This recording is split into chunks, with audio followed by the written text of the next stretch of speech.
Kinagulat daw ni PNP Chief Nicolas Torre ang special mention sa kanya ni Pangulong Bongbong Marcos sa State of the Nation address. Pinalakpakan si Torre sa SONA matapos siyang ihanay ng Pangulo sa mga atleta at tawaging kampyon.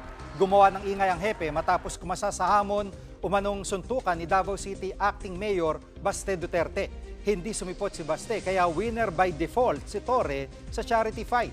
Pero una nang giniit ng batang Duterte na hindi naman niya hinamon ang PNP Chief. Samantala ay pinagmalaki naman ni Torre na mas epektibong drug war ngayon kumpara nung nakarang administrasyon.